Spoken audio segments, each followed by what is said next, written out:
Okay, now what about if you're trying to find the derivative of something that is the function of a function?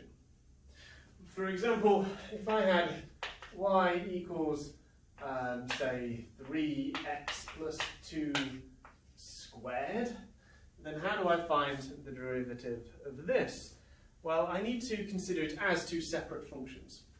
And so what I would do is I would represent that y is equal to t squared, where t is equal to 3x plus 2. And you can see that there are two functions actually operating here. The first is a function of t, and that the second is a function of x. It's a different function, but it is a function of x.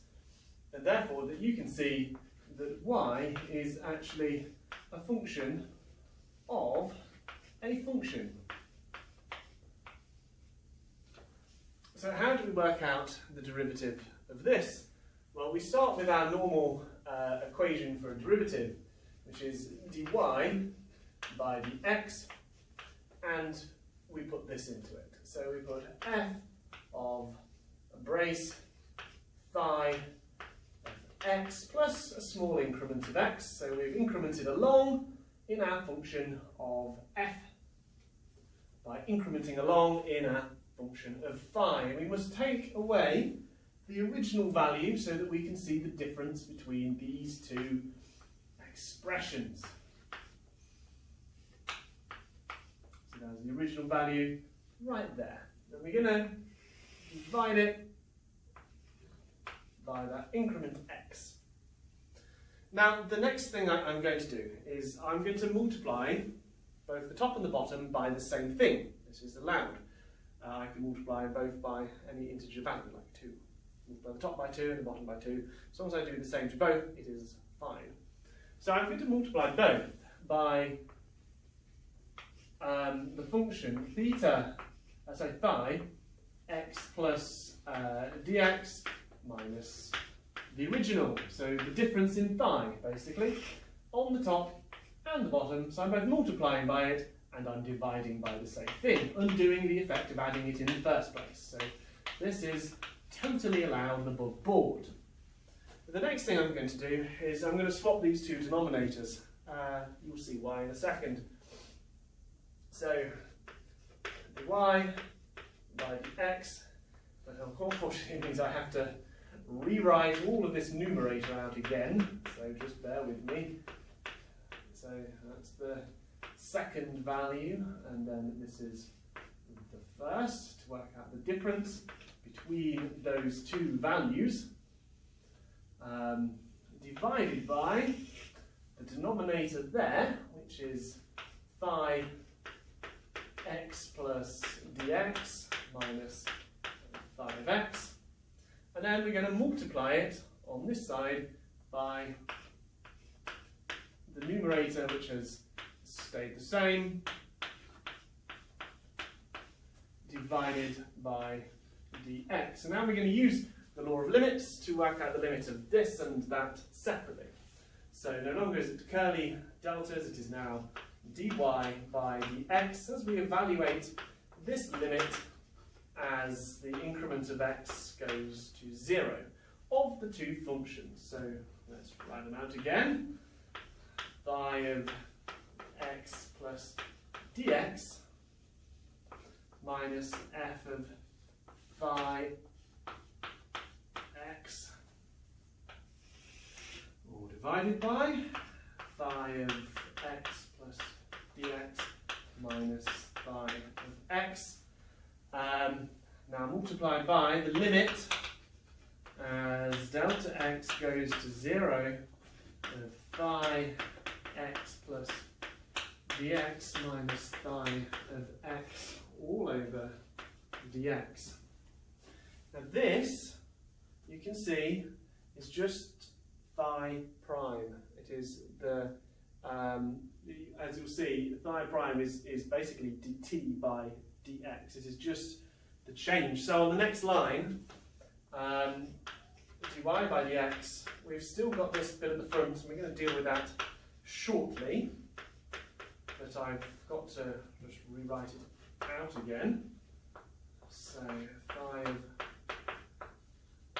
plus x minus f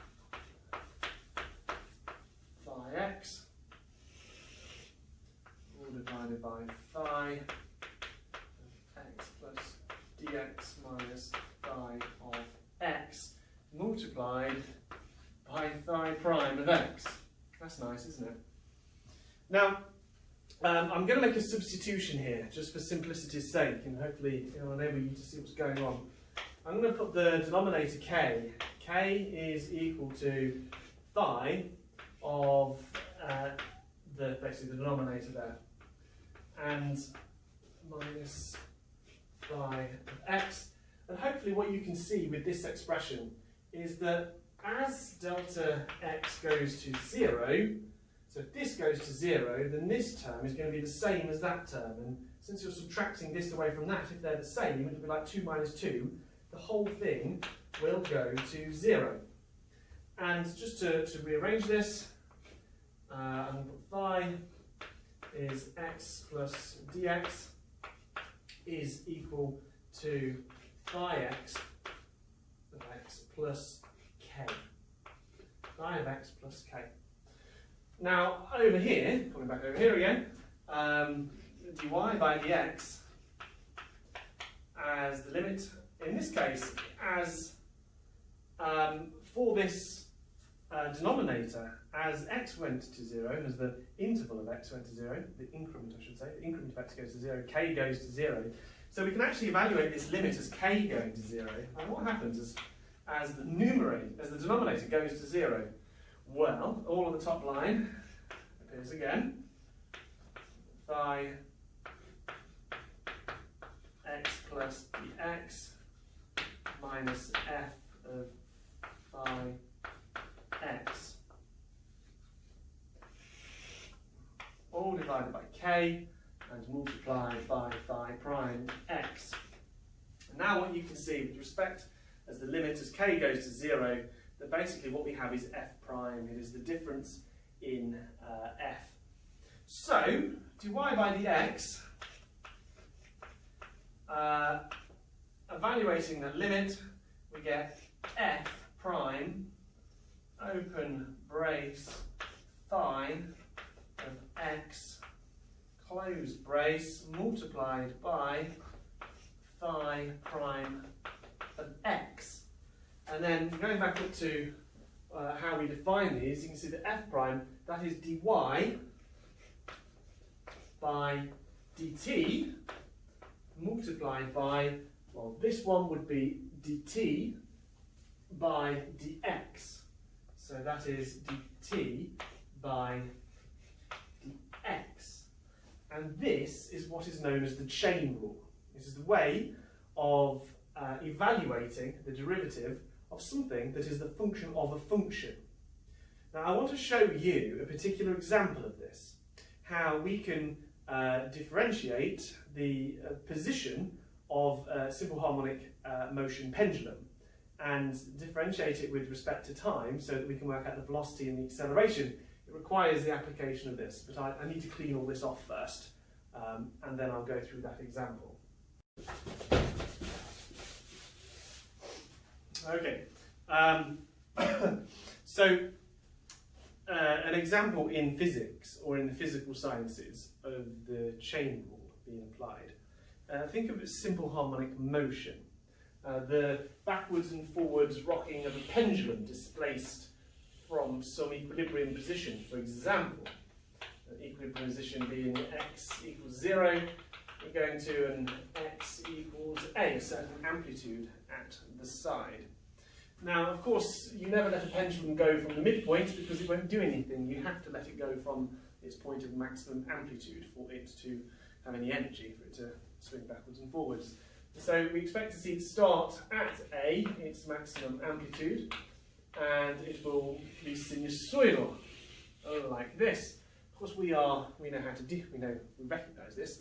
This is simply a cos graph. A cos graph scaled by whatever amplitude we started off at, and also compressed so that it fits the temporal properties of whatever our pendulum is doing. So we have a nice expression for the position of our pendulum bob at any particular moment of time t. Now, as we know from mechanics, the first derivative of position is its velocity. So we can find an expression for the velocity, but, oh no, you can see that this is in fact a function of a function. So we're going to have to apply the chain rule to work this out. So dx by dt is going to, in this case, be d cos u by du multiplied by du over t. Now, du over t, well, u is 2 pi ft over dt.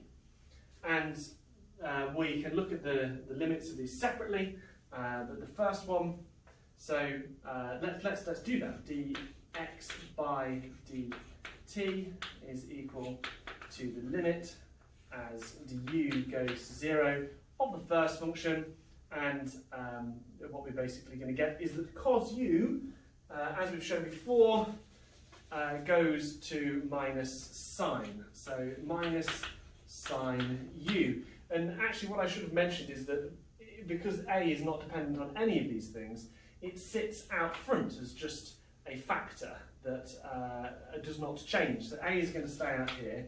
So I have a sine u multiplied by the first derivative of 2 pi ft. And the first derivative of 2 pi ft is 2 pi f. So 2 pi f. And then u is equal to 2 pi ft. So we end up with an expression for dx by dt. dx by dt is equal to, and I'm just going to put the minus out front, minus a, and then we're multiplying by 2 pi f, 2 pi f, and then sine of 2 pi ft. Now, in physics, we represent the quantity 2 pi f, the angular frequency, as an omega sign. And so this creates that thing that you might have seen in the formula booklet, minus a omega sine omega t, being an expression for the velocity of a pendulum.